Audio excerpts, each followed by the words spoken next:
ចេញមកទៀតហើយបងប្អូននេះគឺជានិទានខ្មោចមួយដែលព្រឹកព្រួចដែលយើងធ្លាប់បានដឹងមកហើយខ្មោចគឺមានការគួរឲ្យខ្លាចបាទខ្ញុំសូមមាននិទានរឿងខ្មោចមួយនោះគឺខ្មោចស្រីនៅទីងងឹតងាកមួយដល់សែនស្ងប់ស្ងាត់នោះក្រុមយុវជន4នាក់មានឈ្មោះពួកគេដូចជាសំពិសិដ្ឋហើយនឹងរ៉ូតនិងអាចារ្យឈ្មោះក្រោយចប់កម្មវិធីខួបកំណើតរបស់មិត្តភ័ក្តិដ៏សែនសប្បាយរីករាយជាមួយការពិសាស្រាស្រវឹងជោគជ័យគឺពួកគេសម្រេចចិត្តដើរត្រឡប់ទៅផ្ទះវិញតាមផ្លូវស្ងាត់ឈឹងងាកមួយជាមួយក្បែរភូមិនៅទីនោះដែលគេត្រឡប់មកវិញតែផ្លូវនេះគេតែងតែឮអ្នកភូមិនិយាយថាមានខ្មោចស្រីចាំលងជានិច្ចដែលបានស្លាប់ដោយរឿងបោកបញ្ឆោតរបស់ប្តីរបស់នាងពួកគេបើកភ្លើងទូរស័ព្ទហើយដើរបណ្ដើសើចបណ្ដើគឺនិយាយលេងកំសាន្តធម្មតាចម្លែកណាស់ពេលមកដល់ពាក់កណ្ដាលផ្លូវមានស្រីស្អាតអ្នកឈរនៅឃើញស្រមោលខ្មៅព្រមសក់វែងដល់ចុងជើងនោះហើយគឺជាខ្មោចស្រីហ្នឹងហើយបងប្អូនបាទដោយគ្មានការនិយាយស្ដីអ្វីទាំងអស់ឈរទល់មុខដល់ចម្លែករបស់នារីម្នាក់នោះមិត្តភ័ក្តិរបស់គេឈ្មោះសំនិងអាចារ្យទៅចូលសួរនាងតែពេលនាងលើកមុខឡើងផ្នែកខ្មៅស្រិលស្លាប់បាត់ទៅហើយនោះគឺជាខ្មោចនឹងឯងបងប្អូនគួរព្រួយខ្លាចមិនមានការនិយាយស្ដីអ្វីទាំងអស់ហើយពួកគេបានស្រែកសុំឲ្យងើបមុខឡើងស្រាប់តែងើបមុខបះសក់ខ្មោចស្រីក្រមុំបានស្ទាក់កាត់នៅក្នុងផ្លូវដើម្បីលងពួកគេដែលជាអ្នកតខូបកំណើតផឹកស្រាស្វឹងមកតាមផ្លូវងងឹតឯង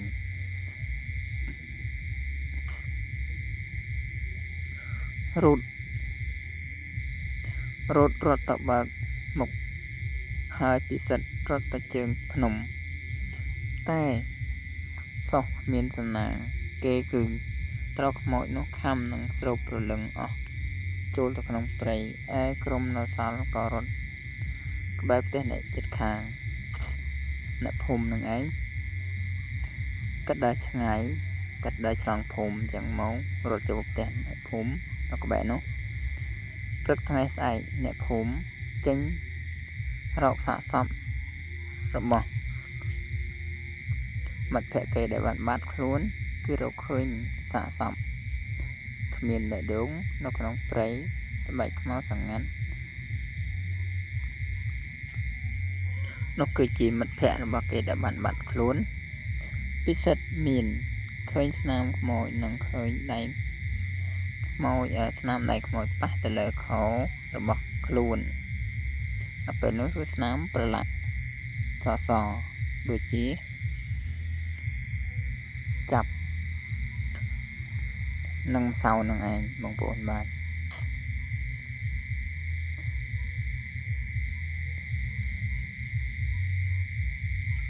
រត់ក៏ចង់ចាក់ចេញពីភូមិខ្មោចនោះប៉ុន្តែផ្លូវដែលពួកគេបានដើរគឺមានការខុសប្លែកពីមុនគឺខុសមិនដូចពីផ្លូវដែលគេធ្លាប់មកទេគឺខុសប្លែកពីរដងដែលធ្លាប់ចេញមក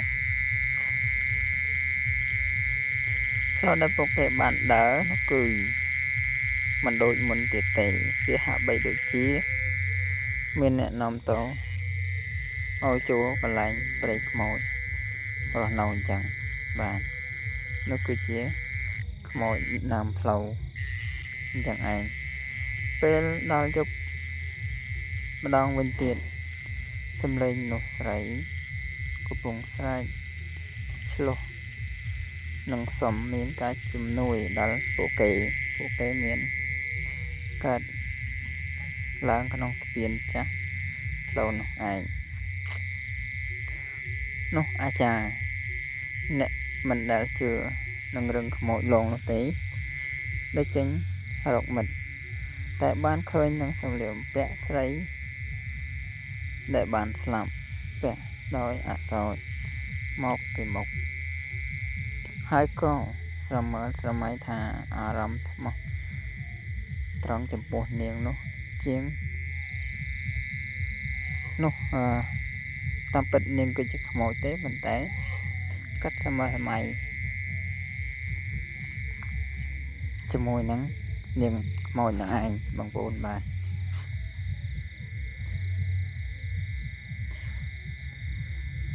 ពិសិដ្ឋនឹងរត់ត្រូវបានធ្វើពិធីសូត្រមន្តកម្មដើម្បីរំដោះខ្មោចរបស់នាងតែពេលចុងក្រោយពួកគេចាប់អារម្មណ៍ថាមានអារម្មណ៍ថាខ្មោចមិនចង់ទៅណាឆ្ងាយពីទីតាំងកន្លែងដែលគេរស់នៅទេបាទ